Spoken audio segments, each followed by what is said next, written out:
कारण महाराज संसार असा आहे, संसार आमचे गुरुजी म्हणतात कितीही करा तो पूर्णत्वाला जात नाही. संसारात कसं आहे महाराज, मोठमोठ्याचा संसार पूर्णत्वाला गेला नाही, तुमचा आमचा आहेच का. अरे राजा रावणासारखा संसार जर पूर्णत्वाला जाऊ शकत नाही. राजा रावण काही साधा नव्हता, कारण राजा रावणाचं वर्णन जगद्गुरु तुकोबरायांनी करावं. एवढा मोठा राजा रावण होता, पण अशाही रावणाच्या 3 इच्छा होत्या. कोणकोणत्या? खारा समुद्र तुमच्या मुंबईतला गोड करील, सोन्याला सुगंध आणील आणि स्वर्गाला शिडी लावेल. या 3 इच्छा राजा रावण काही साधा नव्हता महाराज. राजा रावणाकडे ज्या गणपतीची आपण 10 दिवस पूजा करतो ना, हा गणपती त्या ठिकाणी दाढी करायला. एक ग्रह जर पाठीमागे लागला तर सुसत नाही, अशा 9 ग्रहाच्या पायऱ्या होत्या. एवढा असणारा राजा रावण समजा गोष्टींना पूर्णतम होता, तरीही त्याच्या इच्छा पूर्णत्वाला गेल्या नाही. त्याचं कारण काय? त्या संसारातल्या इच्छा. आणि संसारात काहीही कारण, कितीही माणसाने तानातान केली, कितीही जोडाजोडी केली, काही जरी केली, पण संसारात नाव नाही गाव नाही.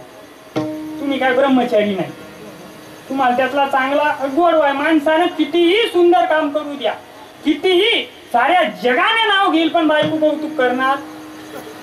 सारं जग कौतुक करेल, पण बायको कौतुक करत नाही. महाराज आता विनोदान सांगतो, एकाने चप्पी केली. चप्पी चप्पी कळती ना, चटी चप्पी. चप्पी केली टक्कल. टक्कल केला घरी गेलं. घरी गेला बायकून म्हणे का ग, हे जरा टक्कल केले मी जरा तरुणच दिसतो नाही का. बायकोला काय म्हणे घरी गेल्यावर, टक्कल केले जरा मी तरुणच दिसतो. आता बायकून काय म्हणायचे होते त्याला? बायको म्हणे मग चप्पी कराव ना, म्हणजे बाळा त्यातली दिसली असती.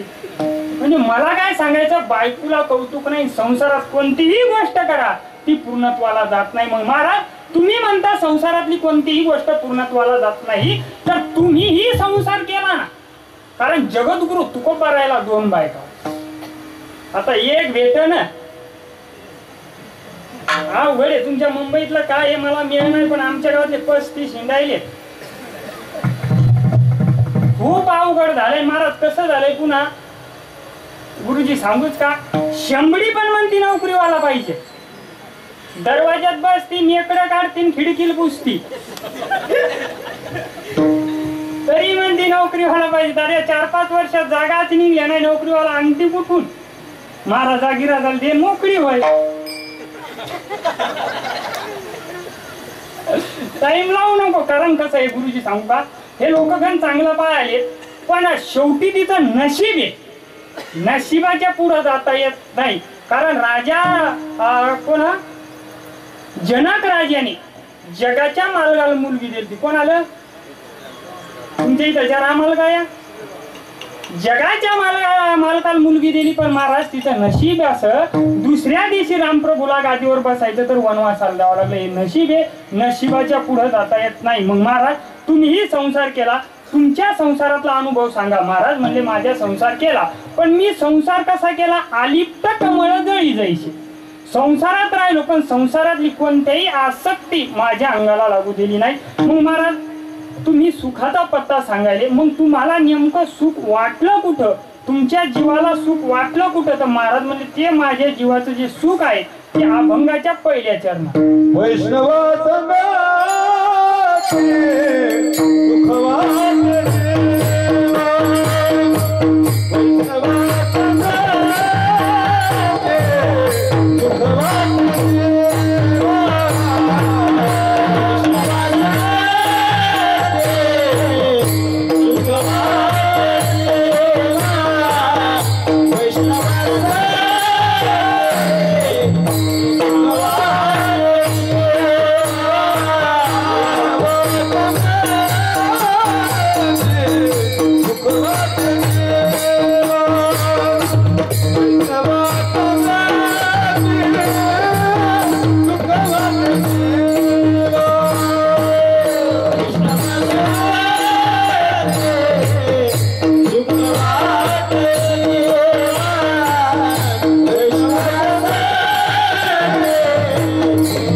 जगद्गुरु तुकोबाराय म्हणतात, मला सुख वाटलं पण कोणाच्या संगतीमध्ये? वैष्णव संगती. कारण कसं आहे, माणसाच्या जीवनामध्ये संगतीला फार किंमत. माणूस घडतो तोही संगतीने, माणूस बिघडतो तोही संगतीने. माणसाचं कल्याण होतं तेही संगतीने, माणूस लयाला जातो तोही संगतीने. म्हणून मनुष्याच्या जीवनात संगतीला फार किंमत. मग महाराज तसं जगद्गुरु तुकोबाराय म्हणतात, मी माझ्या जीवनामध्ये संगत केली ती वैष्णवाची. कारण वैष्णवाची या जीवनात आल्याच्या नंतर आमचे गुरुवर्य गुरुजी म्हणतात, या वाणीनं जर वर्णन करायचं असेल, गुरुजी या वाणीनं जर वर्णन करायचं असेल तर एक तर देवाचं किंवा देवमान्य संतांचंच करायचं, दुसऱ्याचं करायचं नाही. का करायचं नाही दुसऱ्याचं? तर गुरुजी सांगतात, दुसऱ्याचं वर्णन केल्याच्या नंतर माणसाच्या वाणीला शीन प्राप्त होतो आणि साधू संतांचं वर्णन केल्याच्या नंतर पुण्य प्राप्त होते. ज्ञानोबारायच्या भाषेत जर सांगायचं झालं तर ज्ञानोबाराय म्हणतात, धर्मपत्नी धांगडी पोषिता तरी एक ओळी. ज्ञानोबारायची भाषा आहे. माझे ज्ञानोबाराय म्हणतात धर्मपत्नी. उदाहरण द्यायचं झालं तर ज्ञानोबारायने असं उदाहरण दिलंय, उदाहरण खालच्या लेवलचं आहे पण सिद्धांत उच्च लेवलचा आहे. सिद्धांत पाहायचा आपल्याला, दृष्टांत पाहायचा नाही. ज्ञानोबाराय म्हणतात, लग्न केलेल्या बायकोला, ज्ञानोबारायची भाषा एक नाही आज्याची नाही, ज्ञानोबाराय म्हणतात बायकोलाही सांभाळायला तेवढाच तर असेल आणि ठेवलेली बाई सांभाळायलाही तेवढाच त्रास. बायकोला ही साडी, जॅम्पर, पावडर, लिपस्टिक, टिकली बायकोला लागते आणि ठेवलेल्या बाईला 4-2 शिल्लक लागते. पण धर्मपत्नीपासून ज्ञानोबाराय म्हणतात पुण्याची प्राप्ती आहे आणि ठेवलेल्या बाईपासून पापाची प्राप्ती आहे. तसं या जर वाणीनं साधू संतांचं वर्णन केलं तर पुण्याची प्राप्ती होती. म्हणून काही जरी करायचं असेल तर ती संतांचंच केलं पाहिजे. कारण काहीही कोणताही विषय काही झालं तर, कारण कसं आहे, तुकोबाराय म्हणतात, वर्णावी ती थोरी एका विठ्ठलाची कीर्ती मानवाची सांगू नये. का सांगू नये तुकोबाराय? तुकोबाराय म्हणतात, उदंडची राहिले जन्मोनिया मेले, होनिया गेले रावरंक. कितीही लोक जन्माला आले मेलेत पण महाराज साधू संतांचंच वर्णन करायचं. का करायचं साधू संतांचं? कारण साधू संता एवढे उपकार या जगामध्ये कोणीच करत नाही. कारण साधू संतांच्या संगतीचाही महिमा आहे आणि साधू संतांच्या प्रत्येक गोष्टीचा महिमा आहे. कारण कसं आहे, साधू संत जर सहज जरी बोलले तरी जगाचं कल्याण होते. सहज बोलून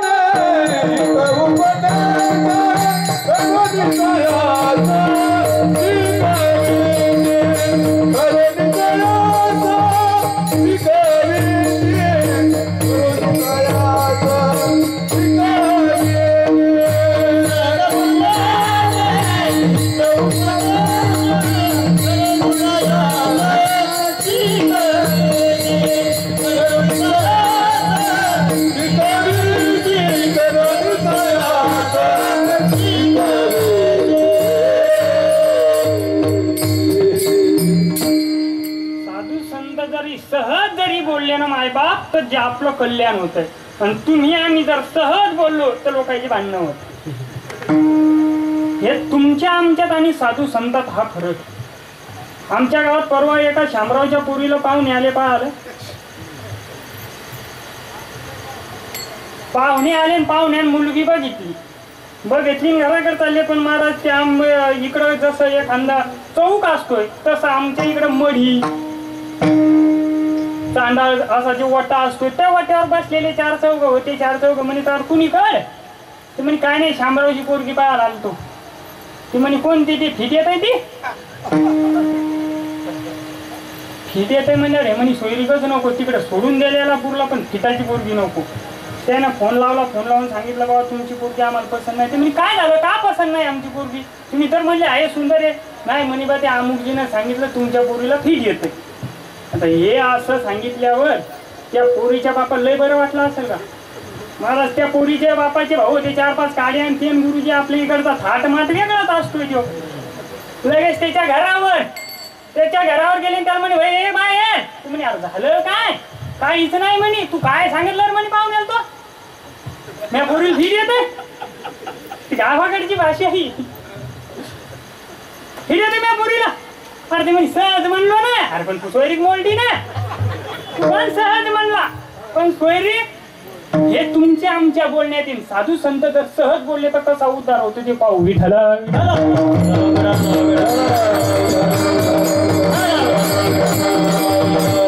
साधू संत जर सहज बोलले तर कसं जगाचं कल्याण होत आहे ऐका एका गावामध्ये एक साधू महात्मा आला आणि साधू महात्मा आल्याच्या नंतर साधू महात्मा गावाच्या बाहेर राहत होता लोक दर्शनाला जात होते दर्शनाला गेल्याच्या नंतर लोकांनी बघितलं खरोखर महात्मा आहे आणि कसं आहे महात्मा हा चेहऱ्यावरून ओळखल्या गेलेला पाहिजे महात्मेच्या चेहऱ्यावर एक तेज असते आणि त्या तेजाकडे आपण पाहिल्याच्या नंतर जर आपल्या मनाला जर समाधान वाटलं तर तो महात्मा खरोखर महाराज आज आळंदीमध्ये गेल्याच्या नंतर पुरेकर बाबा असतील आमचे गुरुजी शंकर महाराज पांचाळ गुरुजी असतील यांचं दर्शन झाल्याच्या नंतर गर्दी जर असली तर आम्ही ज्ञानोपारायचं सुद्धा दर्शन घेत नाही कारण कसं आहे का घेत नाही तुम्ही म्हणसाल मग तुम्ही लय शहाण आहेत का तो भाग नाही कारण ज्ञानोपारायच्याच ओव्या सांगेल मी बाजू जाणार नाही ज्ञानोपाराय म्हणतात तेही प्राणपरोते माझा आवडते निरुते जे भक्त चरित्राचे प्रशंसती जे साधू संतांचं वर्णन करतात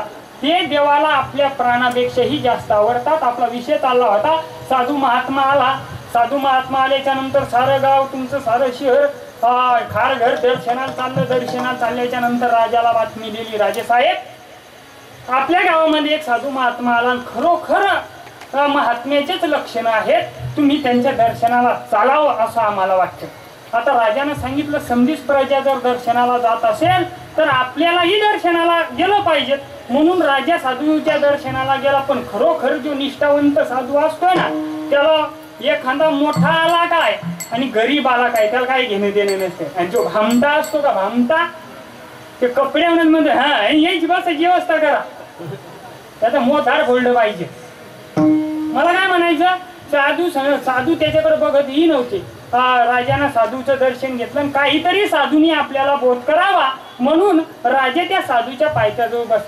बसल्याच्या नंतर साधू महात्म्याचं त्या राजाकडे लक्ष नाही एक डव्हा होता पाण्याचा आणि त्याच्यात एक बगळा आपल्या चोचीनं पाणी घेत होता आणि खडकावर टाकून आपली चोच लावत होता चोच घासत होता ते साधू महात्म्याने बघितलं महात्म्याने त्या बगळ्याकडे बघत म्हणलं बगळ्याकडे बघितलं आणि साधू महात्म्या सहज साधू महात्म्याच्या मुखातून शब्द निघले घस घस घसी ऊपर डाला पाणी आणि तेरे दिल की बात मैंने पहचानी ते सहज साधूच्या मुखातून वाक्य निघले राजाला वाटला मला मंत्रच दिला राजाने पुन्हा दर्शन घेतलं आणि उठला आणि राजा घराकडे निघला राजा घराकडे निघल्याच्या नंतर राजाचा मंत्र चालू झाला घसघस घसी उपदाला पाणी तेरे दिल की बात मैंने पहचानी हे झोपतानी उठतानी राजाचा मंत्र चालू झाला पण राज दरबारात असं झालं माय बाप जी राजाची राणी होती ना त्या राणीचं प्रेम प्रधानावर आणि प्रधानावर प्रेम असल्याच्या नंतर राणीनं सांगितलं प्रधानाला आता आपण प्रेम आहे पण हे जर राजाला कळालं तर राजा तुम्हालाही मारल आणि मलाही मारल प्रधान म्हणे चिंता कशाला करती राजाचं मारून आपण तुम्ही एवढं सोपं आहे काय ते काय मारले इतकं सोपं आहे काय राजा मारणं सोपं आहे काय खेळ देव म्हणजे तुला काय करायचं मी प्रधान आहे ना मी करतो महाराज ते नावी बोलवला नाव्याला सांगितलं राजाचा गळा कापायचा पहिल्या काळात ते वस्तारे राहायचे आता वाणी नाही जुन्या काळातला दृष्टांत येऊ महाराज नावी म्हणी जमणार नाही माहीत झालं तर मला मारतील ते म्हणी 7 पिढ्याचा होका घेतो तू काही करू नको फक्त मार जर तू एकटा मरून जर तुझ्या 7 पिढ्या सुखी होत असेल तर तू मर नाही कवळ्या करतो नाव्यालाही पटलं नावी गेला पण ते जुन्या काळात वस्तारे नसले ते लावायचे वस्तारे होते तुम्ही माहित आहेत ना हा ते लावायचे वस्तारे महाराज ते निशाणा राहायचा गावाकडचा त्याच्यावर ते पाणी टाकू लागला आणि ते लावणं त्याचं चालू झालं पण राजाच्या कानात एक मंत्र होता कोणता घस घस घसी ऊपर डाला पाणी तेरे दिल की बात मैंने पहचानी महाराज नेमकं घासायला गेलं वस्तारा हे घासायला गेलं की राजा म्हणे घस घस घसी हे पाणी टाकायला गेलं, राजा म्हणे उपर राहिला पाणी, तेरे दिल की बात मैंने पैछानी म्हणणं, आणि नाव्याला घाम फुटणं संगच. नाव्यानं लगेच राजाचे पाय धरले, राजाला सांगितलं, राजे साहेब हो काहीच गुन्हा नाही हो, 7 पिढ्याचं देऊ लागली. राजा म्हणे अरे मग तू लावणं वाचता ना. नाही म्हणे तुम्हाला चक माहित झाला. राजा म्हणे मला काहीच माहित नाही बा, तू कर ना तू काम. नाही म्हणे माफ करा, मी डबल अशी चूक होणार नाही. राजा होता शेवटी तो. राजानं सांगितलं काय झालं मला स्पष्ट सांग. तू म्हणे सांगतो पण आधी सांगा मला तुम्ही काही करणार नाही. हा म्हणे तू गेलं जीवन दान गेलं सांग. त्यावेळेस महाराज त्या नाव्यानं राजाला सांगितलं तुम्हाला मारण्याचा प्लॅन केला. महाराज साधू संत सहज बोलले त्या बगड्याकडे बघून, पण राजाचा प्राण वाचला याला म्हणतात सहज बोलणे. हे सहज बोलणे ही ताकद साधू संतांची आहे. म्हणून सांगतो या वाणीन जर वर्णन करायचं असं तर संतांचाच करायचं, दुसऱ्याचं. कारण मला संतांचंच का करायचं तर त्याचं कारण असं आहे, साधू संतांचं वर्णन करायचं त्याचं कारण असं आहे की महाराज आता या कलियुगामध्ये संता एवढा त्रास, आताच्या मी स्पष्ट बोलणारा माणूस हे शूटिंग मी समोर याची मला ही जाणीव आहे, तरी मी जाणीवपूर्वक बोलतोय. साधू संत म्हणजे जगद्गुरु तुकोबाराय असतील, ज्ञानोबाराय असतील, आधी करून सर्व संत मंडळी असतील. त्या साधू संत एवढा त्रास जर आताच्या आमच्या महाराज मंडळी झाला माझ्या सगळं, तर आम्ही माळी पण नाही ठेवत. गुरुजी आपले लोक त्रास देऊन देतात किती बरं, देऊन किती देतात सौरभ, 1000चा नाही तर 500चा. त्यांच्या पलीकडे त्रासच देत नाही, कमीत कमी मारत तर नाहीत. तुकोबारायला काठीच्या काडीन मारलं तरी तुकोबाराय संध्याकाळी पाय दाबायला जातात. ही तुका म्हणे तोच संत सोशे जगात याला संत म्हणतात. संत होणं एवढं सोपं नाही मायबाप. म्हणून संतांच्या जीवनाचं वर्णन केलं पाहिजे. जर जगद्गुरु तुकोबारायच्या जीवनाचं आपण जर वर्णन केलं ना तर तुकोबारायाला महाराज गावात भोजन करू दिलं. गावातला पाटील कोपला पाटील